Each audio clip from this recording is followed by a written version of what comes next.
Alhamdulillah Rabbil Alamin Wassalatu wassalamu ala ashrafil anbiya'i wal mursalin Wa ala alihi wa sahbihi ajma'in. Rabbi shrah li sadri wa yassir li amri wa hlul 'uqdatam min lisani yafqahu qawli, amma ba'd. Ya, Alhamdulillah, syukur kita kepada Allah. Walaupun kita masih lagi menjalani PKP, iaitu Perintah Kawalan Pergerakan, yang mana kita tidak boleh untuk menjalankan pembelajaran secara bersemuka, tetapi Allah masih izinkan kita untuk belajar secara atas talian ataupun online. Baik.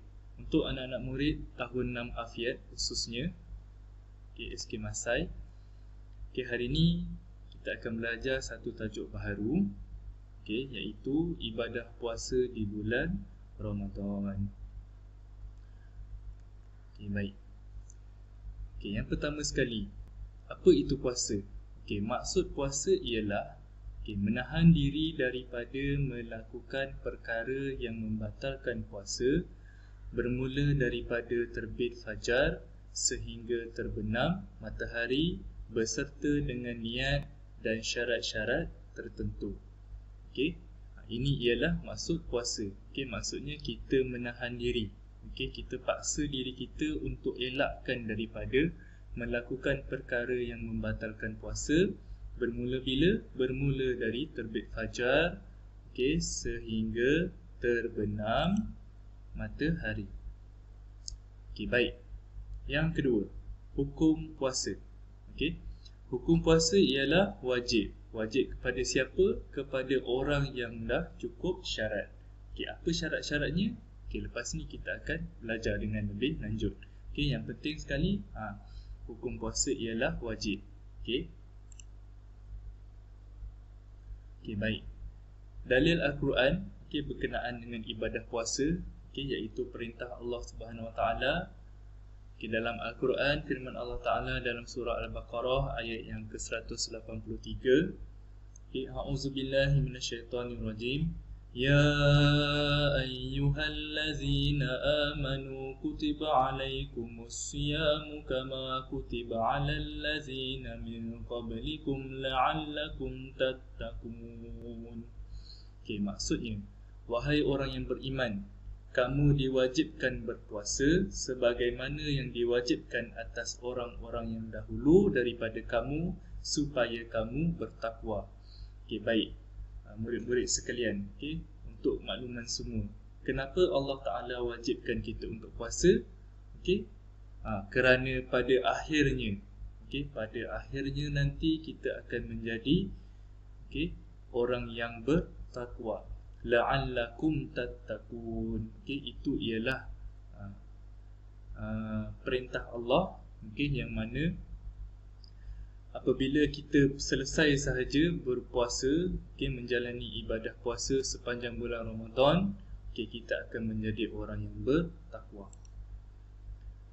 Baik, seterusnya, tadi kita dah tahu hukum puasa ialah wajib, bagi orang yang dah cukup syarat.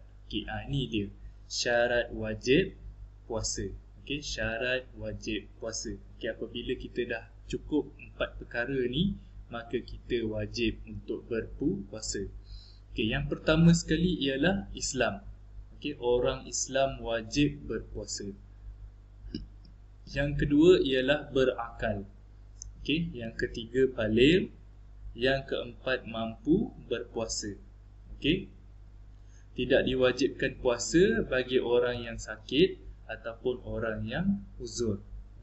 Tetapi diberikan kemudahan untuk tidak berpuasa, tetapi puasa tersebut mestilah diganti. Ini syarat wajib puasa. Seterusnya, rukun puasa. Ada 2 sahaja rukun puasa. Yang pertama sekali ialah niat. Yang kedua, menahan diri daripada perkara yang membatalkan puasa. Ada 2 sahaja rukun puasa. Yang pertama sekali ialah niat, dan yang kedua ialah menahan diri daripada perkara-perkara yang boleh membatalkan puasa. 2 sahaja perkara. Baik. Apa dia niat puasa? Niat puasa Inilah dia niat puasa. Okey. Nawaitu sauma ghadin an adai fardhi syahri ramadana hazihi sanati lillahi ta'ala. Okey, maksudnya sahaja aku berpuasa esok hari bagi menunaikan fardu Ramadan tahun ini kerana Allah Ta'ala. Okey. Baik, kalau nak mudah lagi ingat, okey, kita boleh bernasyid dan sebagainya. Okey, contohnya macam nasyid Raihan. Nawaitu sauma ghadin an adai fardi ramadana hazihi sanati lillahi ta'ala. Okey, itu contoh. Okey, itu nak memudahkan. Okey, paling mudah ialah kita berniat dalam hati. Okey, guna bahasa Melayu. Okey, ini yang paling mudah. Sahaja aku berpuasa esok hari bagi menunaikan fardu Ramadan tahun ini kerana Allah Ta'ala. Okey, bila kita nak niat, okey, kita hendaklah berniat pada malam hari sehingga sebelum terbit fajar. Okey, ini adalah waktu yang baik. Okey, waktu yang afdal untuk kita niat puasa. Okey, kalau nak elakkan diri kita daripada terlupa untuk berniat, okey, kita niatlah selepas kita menunaikan solat sunat tarawih. Okey. Okey, baik. Saya ulang lagi sekali niat puasa. Nawaitu sauma ghadin an adai fardhi syahri ramadana hazihi sanati lillahi ta'ala. Maksudnya sahaja aku berpuasa esok hari bagi menunaikan fardu bulan Ramadan tahun ini kerana Allah Ta'ala. Okey, baik. Yang tadi kita dah belajar berkenaan dengan syarat wajib puasa. Okey, sekarang syarat sah puasa. Okey, ada 4 perkara. Okey, yang pertama sekali ialah Islam. Yang kedua mumayyiz. Okey, mumayyiz ni maksudnya boleh membezakan antara yang baik dengan yang buruk. Okey, yang ketiga berakal. Okey, dan yang terakhir suci daripada haid, nifas dan wiladah. Okey, yang ni khusus bagi perempuan. Okey, baik. Seterusnya. Okey, seterusnya ialah sunat puasa. Okey. Ada 5 perkara okey yang kita boleh lakukan semasa berpuasa. Okey, yang mana perkara sunat ni okey kalau kita buat kita dapat pahala dan ganjaran daripada Allah. Okey, apabila kita tak buat atau kita tinggalkan maka kita rugi. Kerana apa? Kerana kita tidak dapat apa-apa. Okey, yang pertama sekali ialah bersahur. Okey, bersahur okey sebelum masuk waktu subuh. Okey, yang kedua melewatkan sahur. Okey, kita lewatkan sedikit sahur. Contohnya subuh, okey, waktu subuh masuk pukul 5.30 pagi. Okey, kita bolehlah mula bersahur pada pukul 5.10 pagi ataupun pukul 5 pagi. Okey, yang penting kita lewatkan sedikit sahur. Okey, yang ketiga menyegerakan berbuka. Okey, menyegerakan berbuka ni bukannya maksud kita buka awal. Okey, kalau kita buka sebelum masuk waktu solat maghrib, okey, batal puasa kita walaupun seminit. Okey, menyegerakan berbuka ni maksudnya apabila azan berkumandang sahaja pada waktu maghrib, okey, waktunya kita dah boleh berbuka, maka kita buka dahulu. Okey, maksudnya kita buka dahulu. Okey, sama ada dengan minum segelas air ataupun dengan sebiji tamar. Okey, disunat yang keempat tu, disunatkan berbuka dengan tamar. Okey, sekurang-kurangnya seelok-eloknya 3 biji. Okey, tamar tu apa? Tamar ialah kurma. Okey, yang kelima ialah berdoa sebelum berbuka. Okey, doa antara waktu yang afdal okey untuk kita berdoa okey ialah beberapa minit sebelum masuknya waktu maghrib. Okey, sebelum waktu berbuka tu, itu adalah waktu yang afdal untuk kita berdoa kepada Allah. Okey, baik. Yang seterusnya. Okey, kita pergi kepada perkara-perkara yang membatalkan puasa. Okey, ada beberapa perkara okey yang kita perlu elakkan diri kita daripada melakukan perkara-perkara ini okey untuk menjaga ibadah puasa kita. Okey, yang pertama ialah muntah dengan sengaja. Okey, kalau tak sengaja tak apa. Okey, tak batal. Tapi kalau sengaja maka batal. Okey, contohnya macam mana yang dikatakan dengan muntah dengan sengaja ni? Okey, kita menjolok tekak kita. Okey, sampailah kita termuntah.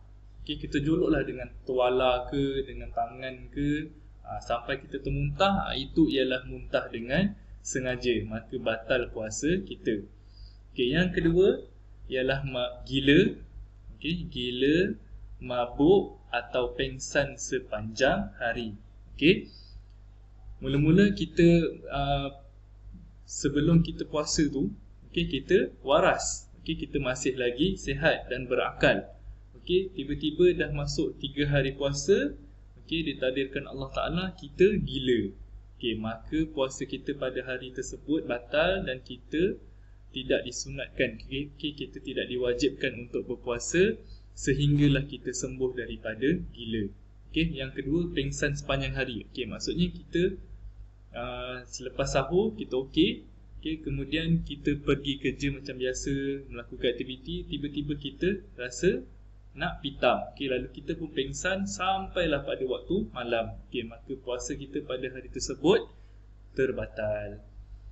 Okey, yang ketiga ialah bersetubuh pada siang hari. Okey, yang keempat murtad. Okey, murtad ni keluar daripada Islam.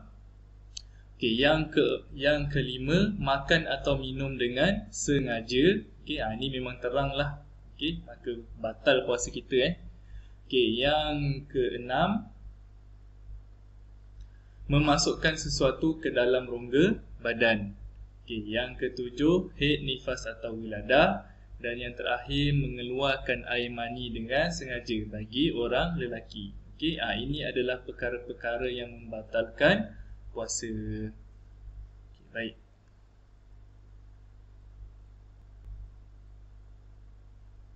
Okey, seterusnya. Okey, rumusan pembelajaran. Okey, maka kita dah selesai belajar pada hari ini. Okey, ini adalah sebagai akhirnya.